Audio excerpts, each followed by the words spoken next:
Carl and Lou here from Brrraaains A Head-Banging Life, gbhblofficial for short, and it's the Nasties. As it's here, it's time. Been putting this one off for a while because I never liked it. I just remember a lot about it. It is Cannibal Apocalypse, the Italian name of Apocalypse Demonio, also known as Invasion of the Flesh Hunters, which is a title I'll admit I've never ever seen. No. It is directed by Antonio Margheriti, and the film combines horror and Vietnam War style film stuff, as you will get throughout it. Cast wise, there's some big names here. Starring John Saxon as Norman Hopper, in probably his worst role. Yeah. But he also acknowledged that as well. Oh no, he didn't. No, he did not. Am I getting my Saxon confused? I think you're getting your Saxon confused. Oh, the other one we watched before, I'm getting confused with. Sorry, when he plays the. Oh right, no, sorry. what? The publicist. Yeah, sorry. Yeah, of course. The jazzy hat, different completely. Elizabeth Turner as Jane Hopper, John Morgan as Charlie Bukowski, Cindy Hamilton as Mary, Tony King as Tom Thompson, Wallace Wilkinson as Captain McCoy, Ray Williams as Dr. Mendez, Mary Heatherly as Nurse Helen, and Joan Redorian as Aunt Tina.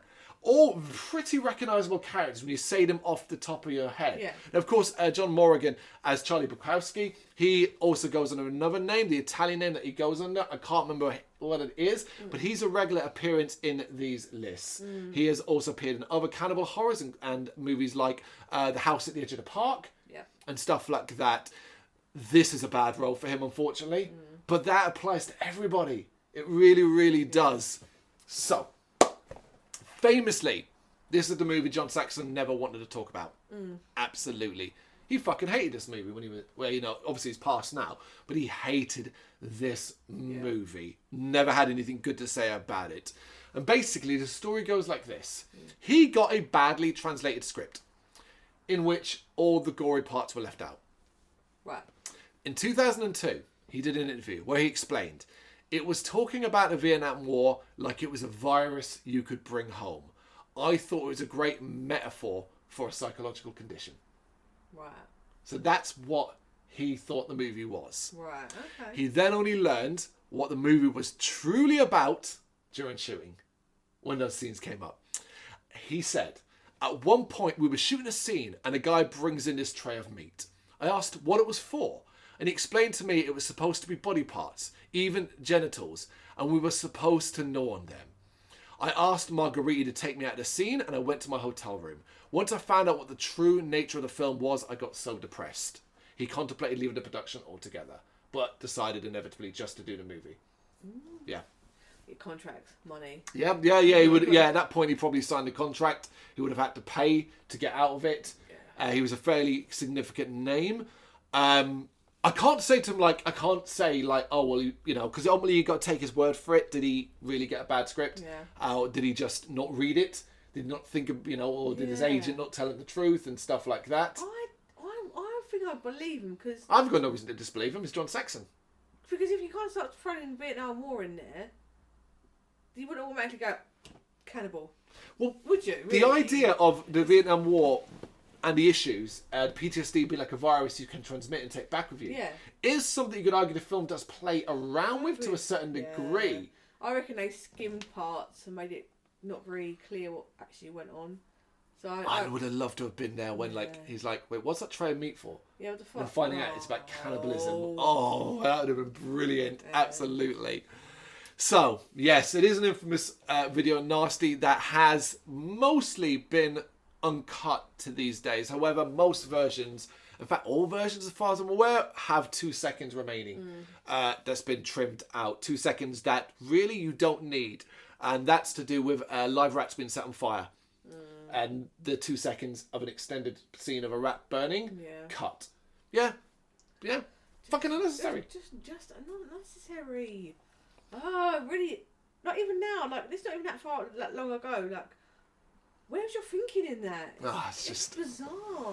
It is bizarre. It is bizarre. Before we get into the plot, this was your first experience of Cannibal Apocalypse. It wasn't mine. So tell me, how was your experience? Didn't leave much of an impact on me. Okay, clearly not. Yeah, the fact you couldn't quite remember John Saxon, who's the star of this movie. Yeah, no, I can, because he's a bit of a creep. Yeah, remember he's creepy in this role. Right, well, I'll ask you this again when I kind of shake up your thought process as I read through it. So, the film opens with a flashback to the Vietnam War, where Norman Hopper, Saxon's character, is bitten by the US PEW Charlie Bukowski, which is John Morrigan. He is infected with a virus which leaves people to crave human flesh. Yeah. So this opening scene it's really badly filmed. It kind of tells you already. It feels very cheap as it's a very small location with these... Like, I'll give you an example. John Saxon in his Vietnam gear, he looks like he just wandered in from like a washroom. Yeah. He's clean, he's tidy, his uniform's pressed. You'd be sweaty as all fucking hell. You know, and you've got this very, very basic sort of caricatures of Vietnam war fighters, soldiers and stuff like that. And then he finds the pit and he sees the two men are in there. You get these close-ups of these, you know, the usual cannibal stuff. Awful, He puts his hand down and Charlie ends up biting it. He then wakes up and he lives in Atlanta, Georgia, many, many years later. So he's kind of waking up from having a dream here. He then gets a phone call from Charlie Bukowski, who basically they're trying to live a normal life apparently, and he wants to go out for a drink. He's like calling up Norman, and Norman hasn't spoken to him in a while, and he's like, "Hey, it's really good to hear from you," but unfortunately, it does come at a really bad time, as Mary, the young neighbour, played by Cynthia DeCalios, credited as Timothy Hamilton. That's what the name's difference there. Right. She's popped over, and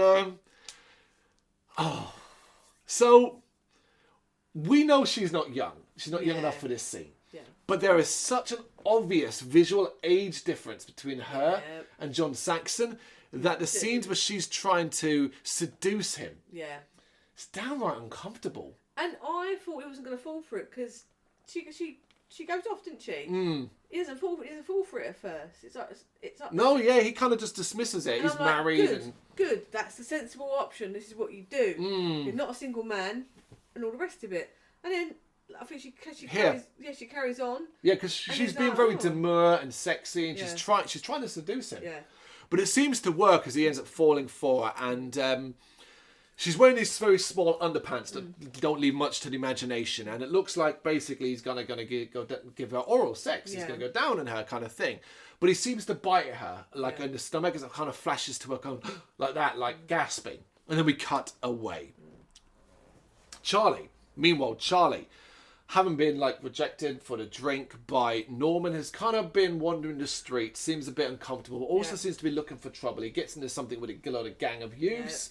Ends up in the cinema, but then ends up also this urge to bite people overtakes him, and he ends up biting someone, panicking, running and barricading himself in a sort of rundown mall with a gun. Really tacky looking place, Norman, back with Norman and Mary, they seem to have done the business, whatever, and she talks about him biting her and how she really liked it.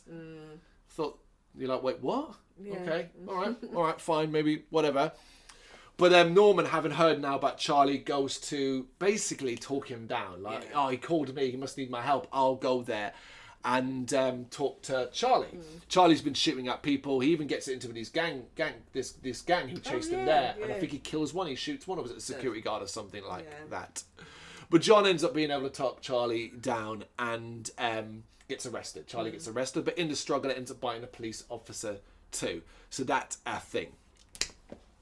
John returns home, talks to his wife Jane, wait for me in the house, and then seems to want to, I guess, clear the air with Mary. So God makes a point of walking past our house, so she sees him, she goes out to meet him, and he's kind of like, look, we can't be doing anything. Oh man, her reaction is one where you're like, mate, you're in trouble now. Yeah. She does not take it well. No. She does not take it well, and you know it's like... She's a next door neighbour. Yeah.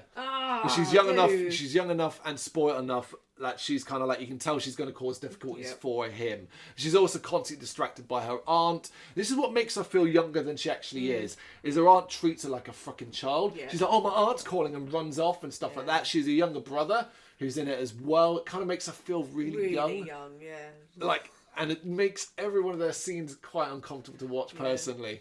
But Saxon's seemingly aware that, look, I ain't going to be able to get away with this Mary. She's going to cause me problems. Ends up admitting to his incident, and then talks to his wife and talks to her about he's got this urge to bite other human beings. And you can see the lights The lights are off in Saxon's head, man, here. Saying these lines, you can just see he's just saying them. And just like, I'm going to get through this. I'm going to do the best I can because I'm John Saxon, but I ain't going to put much particular effort in. In a hospital, Bukowski and the other veteran, he's Tom, they're kind of going out of control, fighting. And particularly Tom really wants to encourage and fight. He seems to have given into this urge and just wants to go on a bit of a rampage. And then fighting some guards, and Charlie bites the leg of a nurse, Helen. Dr. Mendez, who is Jane and Hopper's doctor, personal physician, but also has the hots for Jane. He's constantly like calling her, talking to her, and stuff like that. It makes what's called Norman suspicious as well of his behaviour, particularly as he calls Jane and talks to her about Norman, which Norman overhears on the phone, saying, "Look, keep an eye on him. He might be experiencing the same symptoms, and that she should come over. She should bring him to the hospital for a checkup." He's not happy about this, so leaves the house. The police, meanwhile, get a kind of report on a mall shootout and then sort of see there seems to be cannibalism-related stuff. Dr. Mendez worried about Norman, as if, ends up going to see Jane and then, continues to try to seduce her. But he's talking Norman down and talking himself up. It's that kind of behaviour. That's his dick. It is that. They're at a fancy piano bar and he sort of suggests that the virus that they're noticing causes a biological mutation due to a psychic alteration. You're like, what? What? Cannibalism is an infection now? And that's when you go back to the Amazon again. Come on. And this is where you start to kind of go, okay, this is more like a zombie thing then, really, isn't it? You bite me, I get infected, and I want to bite others. The difference is you have a lot more of your faculties about you in this than anything else. And you die like a human person. Norman, though, now has a change of heart and decides to go to the hospital and talks to the doctor about his symptoms, but also confronts Mendez about his intentions with his wife. Doctor takes a blood sample. At the police station, that bitten constable from earlier on, a police officer, goes a bit crazy, ends up shooting a couple of cops and bites another cop. So this is where you kind of get a ramping up of the people that have been infected bit by bit. Norman, while wandering a hospital, ends up coming across Charlie and Tom. And he's not particularly happy to see them sedated. It seems to kind of bother him. Especially as he experiences a flashback to that initial incident. Because ultimately these are comrades, he cares for them. Do you know what I mean? Like, you have been in war together, you have been in Vietnam. That feeling's going to be there. I wish the movie had done a better job of doing flashbacks. So the only flashback it ever does is the flashback to the biting scene. Imagine if you got flashbacks to perhaps just scenes of them bonding, camaraderie, army stuff like that. Hence the reason why he'd gone out of his way to rescue them. Like they'd been captured and he was like, "We're going there. We're going to fucking find them." So it'd make a bit more impact. The doctor then gets attacked by Helen while inspecting Hopper's blood samples. So Helen, the nurse that got bitten, ends up becoming infected too. We get quite a gory scene here. She bites off his tongue and then bashes him in with a rock, which somehow she found in a lab. And in the ambulance, the bitten cop gets even more aggressive and then dies. So all our costs were constantly jumping and cutting between these different areas. And it's hard to follow, but it feels like ramping up of things. Which is a real shame because the movie's now about to grind to a fucking halt for some reason. In the hospital, Helen, now part and parcel of wanting to kind of, I guess, giving into the urges, frees Tommy and Charlie, and Norman ends up now just teaming up with them. Killing a member of staff who tries to notify the authorities, and the whole gang leave the hospital in an ambulance. Jane returns to the empty house and tries to find Norman. The phone rings and Dr. Mendez tells her what happened with Norman. The police are highlighted. So they're searching the streets, they're searching around for the guy and they're looking for them. But they break into a tire shop, find a gun, and we get another gory scene where Charlie uses an angle grinder to kill someone. So there's lots of blood and guts. These are the scenes, about what Saxon said at the start. Because it's all body parts. It's just bloody body parts for people to gnaw on. They steal a station wagon and then end up getting some weapons and snacks and stuff. And they're planning basically to just be on the run. But they run into the biker gang that Charlie fought at the mall who want revenge for what Charlie did to one of their members. You get kind of like this, the gang are going to rumble tonight kind of thing. Where it's like in an alleyway. Like that kind of thing. They're all jumping down from corners. They fight, get into it with the gang, but end up escaping into the sewer as the police then arrive. So the police are right behind them all the way. Seeing they've gone into the sewers, the police plan to block all the exits off, but it's very, very difficult because it is a sewer. Meanwhile, at the Hopper residence, Jane can't make a telephone call via her phone, so ends up going next door to ask Mary's aunt to use the phone. Mary and her brother are acting very odd, very strange, very coy, constant. Some good shots of her standing in the background where you're kind of thinking, well, if she got bit by Norman, then she might be suffering the same urges. And particularly she says like, oh, my aunt's out and stuff like that. You know, we're like, okay, is she? And we'll get to that at the very end of the movie. But Jane does call Dr. Mendez, you know, looking for an update. You're kind of expecting something to happen to Jane here, but nothing actually does. They just kind of act a bit weird and she then leaves. And we get the long sewer sequence, which I do like how it's shot because it isn't clearly in a sewer and that's kind of nice. Good. It looks grotty and stuff like that. But in there, Helen, who bear in mind has been biting and eating people and all that, goes, ah! Rat! Rat! Alerting the police that are following them. So she screams, making loads of noise, and the police end up following them. She ends up being shot along with a cop during a brief shootout as well. It's here. We also see the guy that the police have guys with flamethrowers, which I thought was fucking extreme. Just a little bit. Like flamethrowers. Particularly, I thought it was designed to force our Vietnam buddies to have these flashbacks to flamethrowers being used in it. But like the police down there using a flamethrower, you know, it's a bit extreme. But so Helen's killed. Charlie, furious by that, because he didn't have an attraction to her. But that's something the movie never develops in the slightest. He goes on a bit of a spree trying to attack the cops, but is then shot in a very violent scene again where his whole stomach is blown out, like a full-on see-through a whole thing. It becomes it's very, very silly. But in that, Norman is wounded as well, shot in the leg.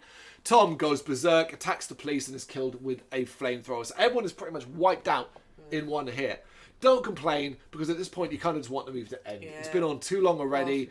You're not really getting where it's going and what the point of it is, so let's just get there. This is also the scene in the sewers where you have those 2 seconds cut involving the rats. So Norman, hurt now, he manages to escape the sewer, steals a car and leaves the scene. So you kind of know he's probably going to go back home, particularly if he's hurt. Which is where he ends up, as Jane finds her car won't start. She comes back in the house, hears strange noises, the movie's ground to a halt. You're like, do we really do this thing where Jane's like, what's that? What's that? And it's like, can we just get there? But she ends up finding Norman in the bedroom in his dress uniform. So he's put on his whole military outfit. He tells her to stay away. He's very hurt. He's clearly dying. And like, he's kind of basically going to go out, but he doesn't want to hurt his wife, which I thought was nice. Dr. Mendez, though, walks into the house because that guy. Jane runs over to him, but he bites her, which I thought was a really cool touch. We're like, oh, didn't see that coming. No, he's so concerned with everything else. Yep. Yeah. So Norman isn't shooting him, and you're like, okay. So Norman goes out. I bet you like doing that. Huh? I bet you like doing that. Yeah, absolutely. I'm sure you liked this last part as well. Was Jane having been bitten, Norman having dying. Jane points the gun at her own head, and 2 shots are heard as the police arrive in the scene. So suggesting she killed herself and then shot Norman as well, which I thought was a satisfying way to conclude this story. You know, the last scene is we see the children watching from the window across the way. The bodies are being hauled out, they're watching and so on, and the boy asks Mary if the police will be looking for their aunt. And she says, no. And we kind of then sort of angle the camera over to see that the fridge holds the aunt's hand, suggesting that they killed their aunt, which I didn't mind as a ending as well. In a cheesier, silly, more entertaining movie, that would be a gleeful ending. We're like, ooh, I like that gleefully dark ending. Well, it was just like, oh. Slog. Yeah, it was a slog to get to this point. Slog. And you just kind of like this point going, oh, is that it? Like some ideas, they could have done that a lot more succinctly. You turn the story back, there's a lot of back and forth and not quite a lot of the same thing happening. Bite this person. Like, it would have been better. I don't know, a certain situation where it would have been, I don't know, maybe do it in the barracks of Vietnam or show a bit more of the spread. Show it spread somewhere like that in barracks or something like that. Or you can tell they didn't really have a clear idea of what they wanted to do with this movie. You can really tell that there was a lot of confusion about what angle they wanted to do. Because in the one part, it's kind of like, okay, the Vietnam thing all makes sense and there's an interesting angle, all that. But it's like, it's all thrown away for what is basically a blend of cannibalism, horror, and zombie infection. Yeah. And that's it. And that combination confuses matters as well, because you never, although there's an attempt to medically explain it, it's basic stuff, basic line that really doesn't land. And instead you're left wondering, well, if you can control his urges, which they clearly can, because not biting each other and stuff like that, what is it then? No. Why does it work? You know? And when you say like it drives, so say like when Norma bites Mary, if it's something that kind of, is it like sexual desire? Like, is it something that comes from sexual desire? Like, so if you're aroused, then you get that urge to bite. That would have been a way to do it, because that might have made sense when Charlie was in the cinema, because it's a skin flick that's on TV. Yeah, and when Norman sleeps with Mary. Yep, then that there was as well. part. You could do it with Helen, because you could easily drop in an angle that she finds Charlie quite attractive and she's sexually aroused by his behaviour. Yeah. That thing, just by dropping it, you could do all of these things Yeah. and have that angle into it. Do you know what needs to be dropped from this movie for it to make sense? The Vietnam stuff. Yeah. It's the stuff that really doesn't make any sense. And by that I mean the flashbacks and angles like that. You could do it. You could almost have an angle where it's like, oh, we're doing this part where PTSD, this is encouraged by PTSD than anything else, rather than, because you're left going, well, why, how are Charlie and Tom the first part of this? What made them different? Yeah. Was it because they were starved? So I thought the point was at the start they were starved and they were desperate for food, and the Vietnamese soldiers had like been like, oh, you'll eat human flesh. Yeah. But that doesn't translate into an infection. Instead it tries to suggest that it's a mental thing, which is then tying into the idea of, well, is that PTSD? And how do you link those two up? You just can't. I find it irritates me a little bit. It feels like they were trying to separate themselves from the other cannibal films. Absolutely. I've gone, no, we're more cerebral, that's the word. Cerebral. And I know it's related to PTSD, so this could happen. It makes it more like, makes you think, man. It makes you think. And it's like, no, I'd rather have the bloody stupidness in the Amazon, or whether you want to film it like with the other tribes. But it doesn't make you think when it comes down to it. Because when it comes down to it, all it is dull, but also gratuitous in regards to gore. One thing I would give this movie credit for is it can be quite gory. You are seeing a lot of fucking ripped up bodies and blood and guts and silly angles and stuff like that. You are seeing a fair amount of it. Yeah. There's no denying that. It is an easy nasty to spot. And that doesn't even take into account the unnecessary, here, let's burn some live rats idiocy. It is one of the more infamous ones. It's one of the ones I've seen more than any other for some reason. And this is partially because I owned this on Blu-ray. Back in, no, not Blu-ray, DVD, back when I used to own DVDs when I was a lot younger, and I collected certain types of movies that came under a specific banner. And this one did as well. So I'd seen it a couple of times beforehand. But I've never enjoyed it. And on rewatch, specifically for this series, I found it to be such a chore. Particularly as I'm also, I'm conscious, like, all right, I remember this movie, I know a lot about it. I wonder what you're going to think. Yeah, didn't like it. This is, Dull. yeah, it's certainly, considering obviously it shares quite fame, the name, particularly you think kind of a Holocaust. Yeah, I was like, it's going to be one of them kind of films. That. And It really is wasn't. in regards to gore. Yeah, but just in the kind of like, okay, that's problematic. That's problematic. Did you not enjoy the switch up to being city-based, though? There was an element I liked to it, of that, but when it didn't bring anything good from it, I was like, oh, great. Oh, this again. Because one thing you can say is the movie has a lot of locations. A lot of locations. Stuff takes outside. We have the stuff in the sewers. We have very big houses. We have laboratories, hospitals. Yeah. There's alleyways, like building sites. There's a lot going on in this movie. I like the scope of the imagination that went on here. But what we just don't have the talent. We just don't have the talent for writing. We don't have the talent for directing. We don't have the talent for acting, which is unfortunate to say about John Saxon. But knowing what we know now, it's simply put, why would he put effort into this? I don't think you should ever be ashamed of the movie. And I think if you're going to be in a bad movie, you know it's a bad movie. Just own it. Own it and be the best thing about that bad movie. So that when we do this, Cannibal Apocalypse is a bad movie. But fucking John Saxon kills it. Yeah, and I've seen it with actors before where like they just get into it and go, oh yeah, that film, and they make a big thing about it, and it's just.